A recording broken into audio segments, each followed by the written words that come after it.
It's good to be back in Baguio City, the city of pines.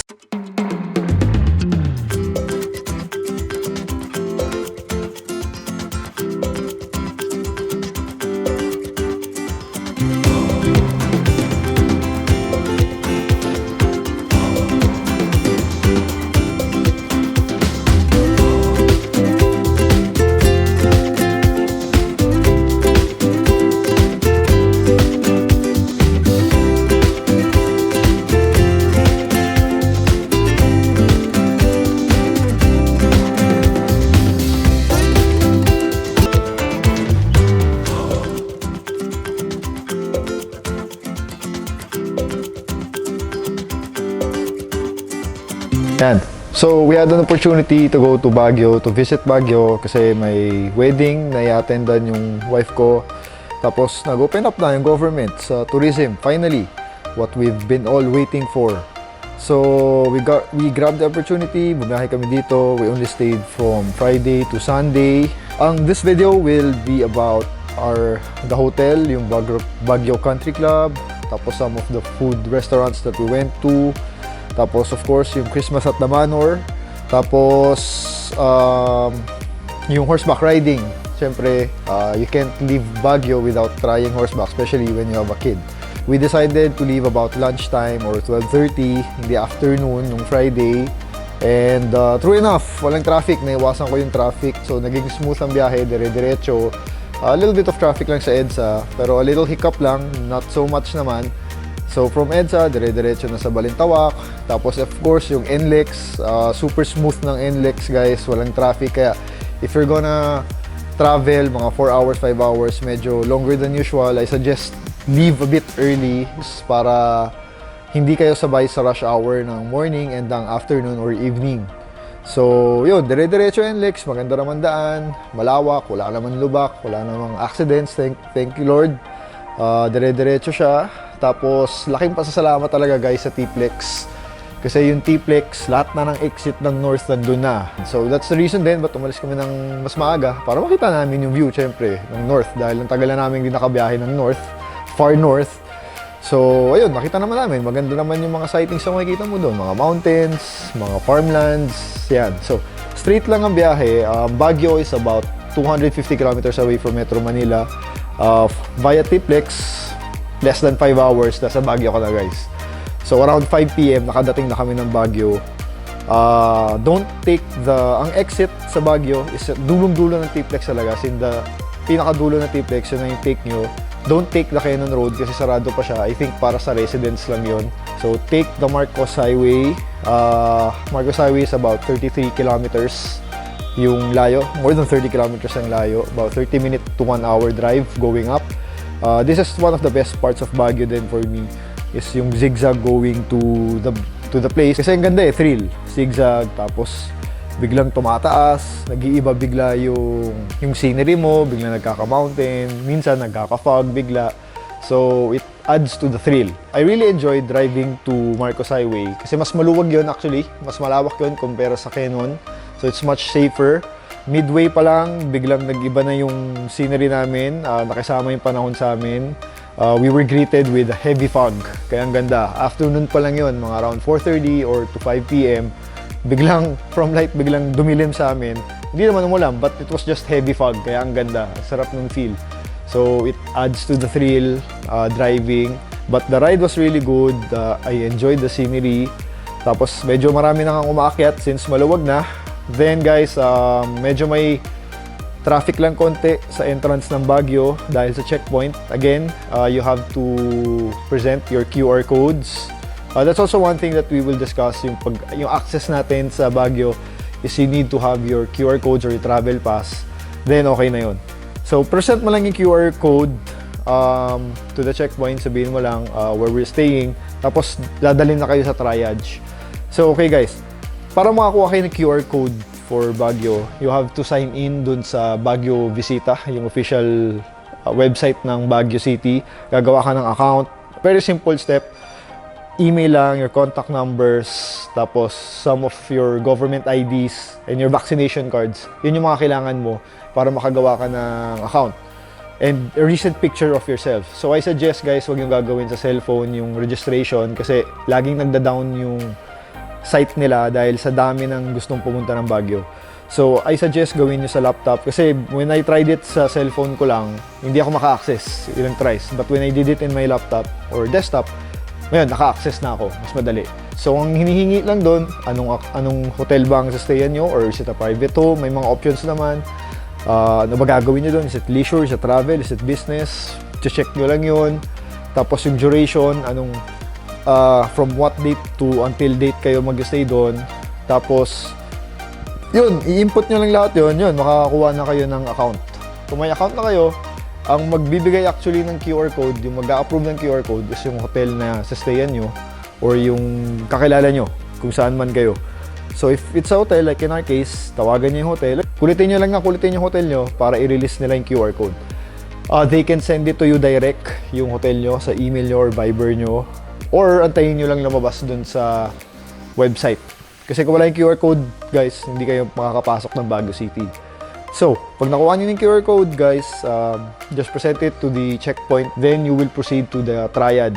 Yung triage, basically, it's a center na isa-scan lang nila yung QR code nyo at bibigyan kayo ng pass for your whole duration. So, just bring your codes and your vaccination card. That's it. Tapos, pag na-secure nyo yun, yan, okay na. O, gala-gala na tayo sa Baguio City. So, yung hotel na i-stayan namin is Baguio Country Club. Iconic hotel na rin yan, important part of history ng Baguio City kasi this hotel is about more than 100 years old. For its age, it's very well maintained, very well renovated. Tapos ang ganda ng location niya, nasa hill din siya, so maganda yung view. And this resort, Baguio Country Club, is an exclusive club for, actually it's made for golfers kasi nga it's a golf course resort. So perfect to, if you're a golfer, pwede ka dito.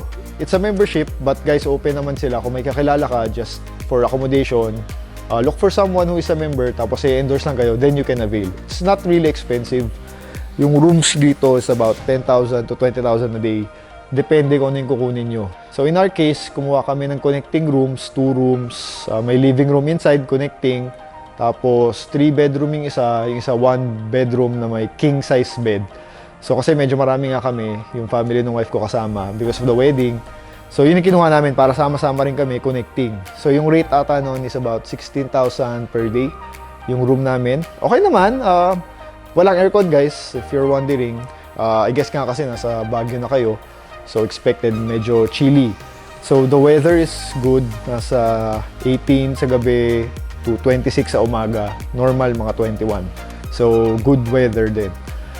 So, hindi naman kailangan din ng aircon kasi magandang yung breeze sa pumapasok sa room nyo. On our case, ang nakuha naming room is yung may mountain view side. Kasi dalawa lang yun merong golf site, yung golf course yung view, or yung mountain view sa likod. So, in our case, yung sa mountain view kami. So, okay naman yung room. Very neat. Given the age of the hotel, 100 years old. Maayos naman siya, hindi bulok. Mabilis internet, wala na kang password kailangan, diretso na. Kompleto naman na kailangan mo. Okay yung comfortable yung bed, yung CR again. Maganda yung CR niya, malakas yung water pressure, yung heater, malakas. Medyo luma lang talaga. Tapos may bidet naman. So, okay tayo sa room sa everyday except yung pillows, medyo hindi ka kasi lumulubog pag inihigaan mo siya. So, that's the only downside of the rooms. But everything else okay. Yung service okay, yung mga bellboys okay, tutulungan ka mabilis, tumatakbo pa. Magdami ng amenities yung Baguio Country Club. Like, kompleto yan. May bowling center, may billiards, may swimming pool, may jacuzzi, may mini golf course. Of course, yung golf course, 18 holes yun. So, it's one of the best golf course sa Baguio. Very neat, ganda, sikat na sikat yan. Tapos, meron ding driving range. Kung gusto nyo driving range yan, meron din sila. Kompleto sila, guys. Actually, breakfast namin, kasama na yun sa hotel. It's a buffet. To be honest, hindi ako nasayahan sa breakfast. Very typical breakfast lang. Longganisa, corned beef, etc. Waffles, pancakes. The usual breakfast, but hindi masarap So, hindi ako nasarapan Tapos, pangit yung pagka-presentation kasi may harang silang nilagay. I guess safety na rin for the COVID thing. Pero ganoon din naman kakainin mo rin naman, di ba? Tatanggalin mo rin naman yung mask mo.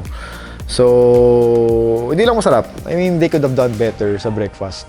I won't recommend yung breakfast nila. Kahit yung kape, hindi ako sarapan sa kape nila, inantok pa nga ako. I was expecting kasi yung gusto kong kape, malakas yung rich. Baguio Country Club, hindi masyado okay yung kape nila. Yan. Tapos, isa sa mga pinupuntahan dito, sikat din sa Baguio Country Club, is yung pastry shop nila. Is yung the famous Baguio Country Club Raisin Bread. If I'm not mistaken, it's about 250 pesos. Yan, talagang you can buy even if you're not a member from outside. Sasabihin mo lang na masagad, bibili ka lang nun. Bibili na dayo siya. Ang daming turistang pumupunta just to buy that. Talagang ultimate pasalubong yun. Super sarap guys, super sarap. Pati yung cafe, maganda yung cafe nila, maganda yung vibe, masarap din tumambay doon. So, tas marami pang ibang other pastry products. So, highly recommended tong cafe na to.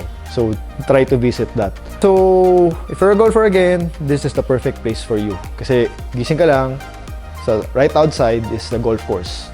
Yan. So, basically, one of the restaurants that we went to, ang tinry namin ngayon sa Japanese is a Chaya restaurant. Maganda siya kasi bahay talaga siya. Literal na bahay na nasa kanto lang. It's beside the road, the main road, na kinonvert siyang restaurant. So, ako gusto ko yung mga feel na gano'n, yung mga bahay na kino-convert sa restaurant kasi it gives you that vibe, yung good vibe, di ba? So, it's a legit Japanese cuisine. Masarap yung pagkain, very affordable. Tapos great service, ang bilis nila. Gulat nga ako actually, pagka-order ko, 10 minutes, andyan na. Tapos legit naman yung pagkain, masarap. Mukhang talagang alam nila, they know what they're doing. So, highly recommended ko yung place na to. Ang ganda ng vibe. The only hassle is yung parking. Medyo, again, since bahay nga siya, limited lang ang parking sa loob. So, that's one thing. Although may nag-aayos naman sa'yo, meron naman silang tao na to guide you. Yun lang, baka ma-hassle ka lang doon. May case, laki-laki yung dala ko na sasakyan. Nahirapan ako sa parking. We were able to get the private room. Kasi lang ata ang private room doon. So, you can reserve it guys, like what we did. Tinawagan namin, reserve yun. Kasi mas maganda, syempre, kayo lang yun, private, di ba? Sa sarap ng food, seryoso, okay ng Japanese food yun. Great service, mainit, fresh yung food, fresh ingredients, Japanese sa Japanese talaga. Tapos, gusto ko rin yung bahay talaga, it gives you that Baguio feel. So, it's highly recommended, yung Chaya restaurant. Tapos, of course, you can't leave Baguio if you haven't tried yung chocolate drink nila or hot cocoa drink. Kilala rin Baguio dyan. So in our case, we went to Pamana. Sikat na rin to. Yun ang specialty nila. Actually, marami silang kinds ng chocolate drinks, maraming kinds of presentation. Puno ang menu nila for the chocolate and the waffles. So we got for the chocolate hot cocoa, we got yung may chocolate disc.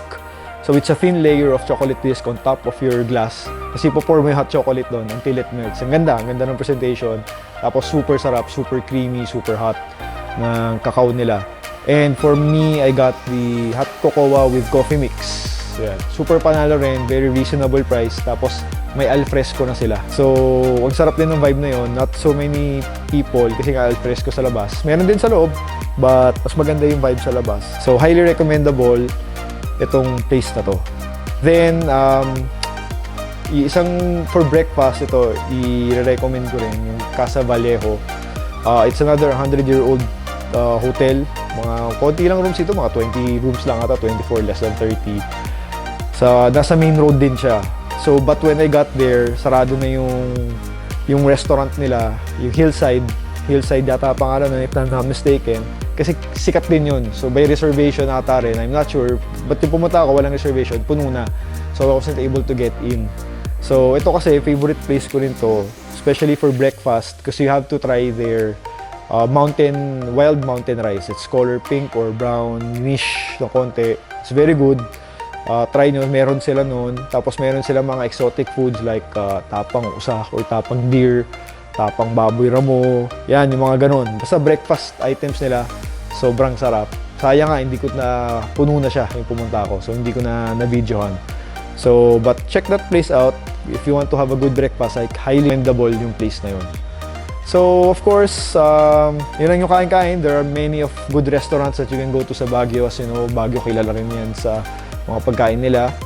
So, what we did, since first time din ni Baby sa Baguio, the City of Pines, syempre, horseback riding. Available na siya, guys. They have about 200 horses available. Mababait naman yung mga guides nila, yung mga nag-aalaga sa kabayo. So the rate would be 500 peso for 1 hour. Tapos 250 of course kung 30 minutes lang. Tapos you can choose kung gusto mong ikot-ikot lang kayo doon within Wright Park. Yung may maliit silang area doon. Kung ayaw nyong lumayo. Or you could go horseback riding around outside Wright Park, which we did.